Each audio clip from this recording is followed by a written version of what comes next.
It's timeless, it's responsive, and the minute it's fired, it lasts forever.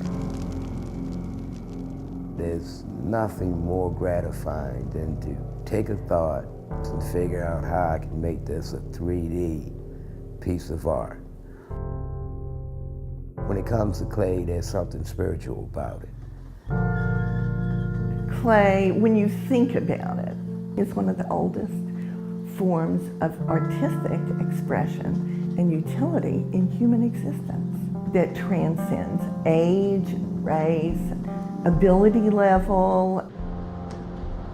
When I create art in my studio, the world goes away.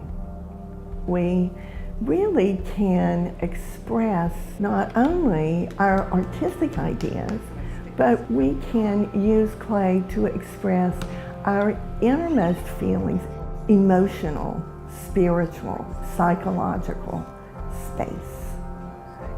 It can help us achieve a kind of a meditative state, an altered state of consciousness.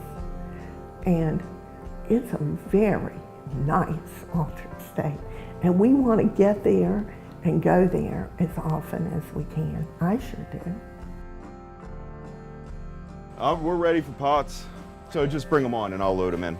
This is a culmination of the summer's worth of people taking classes, so it's all Clayworks students, and some folks tend to think that wood firing is somehow easy because you put your pot in the kiln and it magically comes out beautiful, and that just doesn't always happen. For me, that keeps me excited about it. You know, how you fire the kiln directly affects the outcome. How much we pay attention to what we're doing here is going to directly affect the outcome.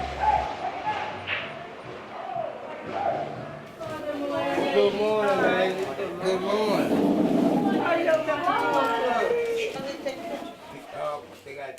I knew as a little boy I wanted to be an artist.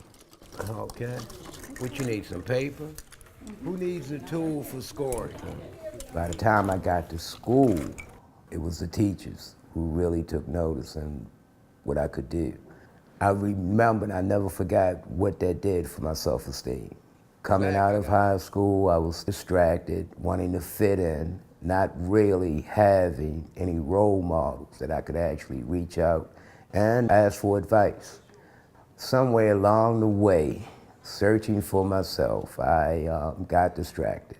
I kind of turned to drugs and alcohol. At that point in my life, I sort of spiraled. You can paint them. I just don't want you to put that clear coat of glaze on them, okay? I just want you to paint. For a few years, I started struggling with not being good enough. And I can go on and on and on and on about that old pity party.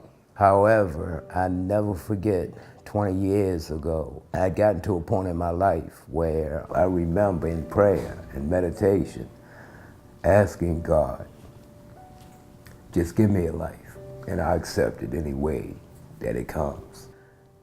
The only solution was for me to put the drugs, put the alcohol aside. I had to change my attitude on how I think about myself. So what you want to do, we need to measure out.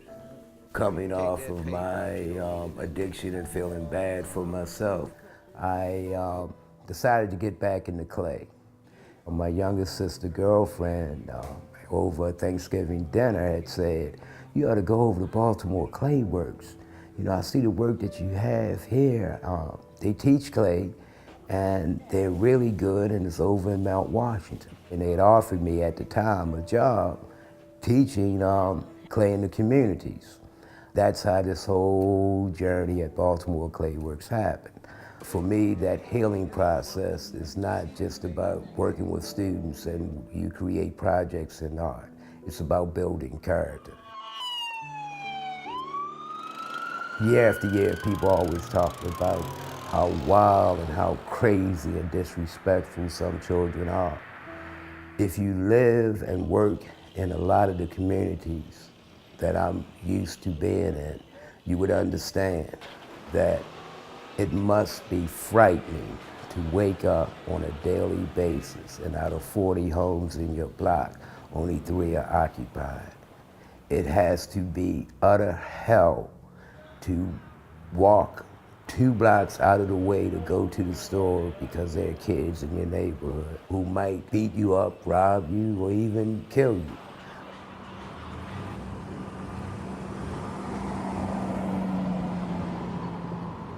Grab your artwork and bring it on in. All right. Anybody in here for the first time that hasn't worked in clay? Okay. So you're gonna do that bench. This is Shelton making the bench, but what's the tie-in with the bench? To make a lady and a man, which the lady represent my girlfriend, I'm going to put a man here which represent me. You know, it's a little Union Square around my neighborhood. We used to go sit in that little park right there and just chill. Because it kind of reminded me of like before I came to the program. Working at the Turk House. I'm working with a group of ex-offenders for the most part. Some are coming directly from jail, some are court-ordered. It's a transitional program, and they're up there 6 to 9 months. And had like a little street sign. When I first started working at the Turk House, there was nothing really happening in the way of art programming. I wasn't quite sure what it is I would be up against. There was a lot of resistance in the beginning, and I expected that. Anywhere from that's too girly to I don't want to play in clay. Last week was his first day here, and he spent a lot of time thinking about what he wanted to do, and I said, why not make that first step in clay? And he made his shoe. This is one of them projects when you take it home, all the women gonna be crying. And you're gonna be pretend you got something in your eye. You know what I'm saying? No, because that's what it's about, you know. How I work with these guys is based on my own experiences. And from time to time, some of the guys will say, yeah, but you don't understand. Oh, I understand all too well how when life is not going the way that you want it to go, that you'll find a solution in a drink or a drug. I know that feeling of desperation. When the only way I can explain it is, I know how it feels when you have hit rock bottom. This is one of these projects that what he's talking about doing is capturing one of them quiet moments. So what I want you to do, just take some clay and just mold out some stick figures, okay? And we'll build on it from there, okay? We don't talk about what you've done. I don't care what you've done. I know what you've done because you're in here. I talk about solutions. You know, I talk about that second chance, doing something that you didn't think you could do. I talk about the potential and giving yourself a voice through clay. When I use the term, you're gonna build on it, what I'm saying is make it more three-dimensional as we go. So actually you're putting a skeleton on the bench, and then we'll work from there. The classes that we teach are sometimes the creation of objects that they can give back to strengthen the relationship with the recipient. Great place to start is with someone that you love, someone that you want, and maybe make a gift for a loved one. Then you can come back and do something like that, giving the illusion that you actually tied them up. There's a guy, he just started a couple weeks ago, and he's making a piece with a park bench, and he says that's what him and his girl would do from time to time. And I said, that's that spot, that's that place that it sounds like to me where you and her go. What lovelier gift to give her than to recreate that in clay. You see that? See how it's coming together? Yeah. So you can do this in sections, and we can take the time to come back and make sure everything's connected. This is my first time working with clay, and so far I got the legs and arms, and I mean I had a little problem with the face, but you can see it came out a lot better than what I expected. So I'm gonna finish my project, I'm gonna give it to her. Even if it was just a stick person on the bench, it was just a plain bench, just me giving it to her alone, she gonna love it, you know what I mean? So a lot of programs, I don't think they got spots like this where you can just get your hands dirty and just be creative.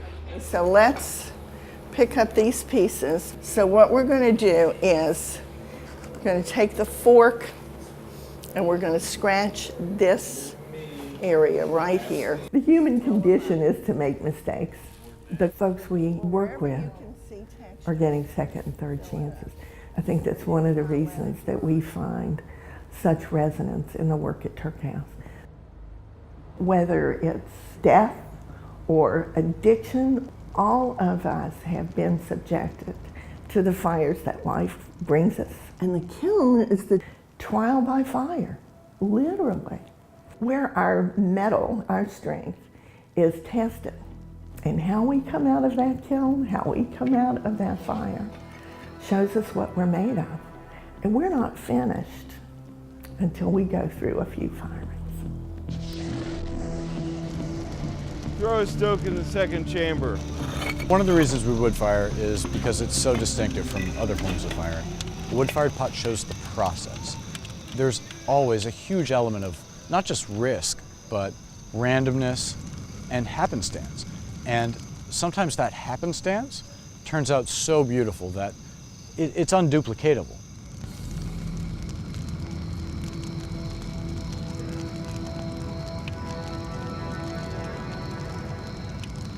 You know, it would be wonderful if every time I touch clay, produce a work of art, but I've learned in life that I learn a whole lot more from my mistakes than I learned from my successes, because I learned how to try to get it right the next time.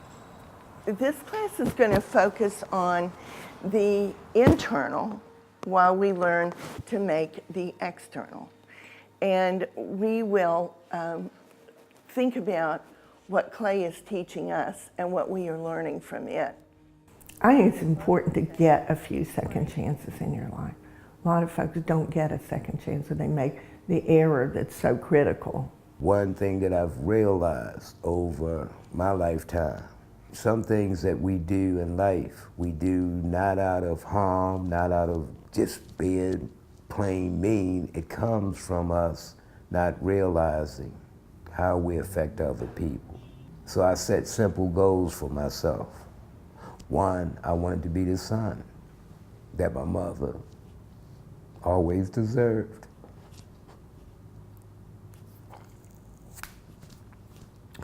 Wanted to be what I perceive a man is supposed to be.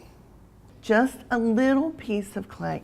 I want you to pinch it from the center to the edge, all around, and just pinch it. Forgiveness can only come when there's realization that there's a need for forgiveness internally or externally. You have to acknowledge where you fall short.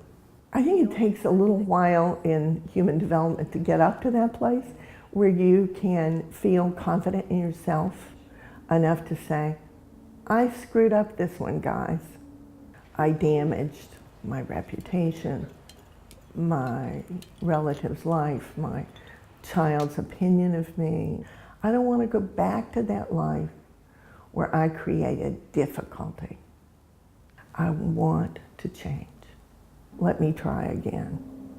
Second chance is a possibility for redemption, and with the support of institutions and individuals, folks who love us, teachers, find the things that are part of the change to create a better life for yourself. And they're forever making projects based on love, based on forgiveness. And your practice and your patience becomes your process, becomes your product.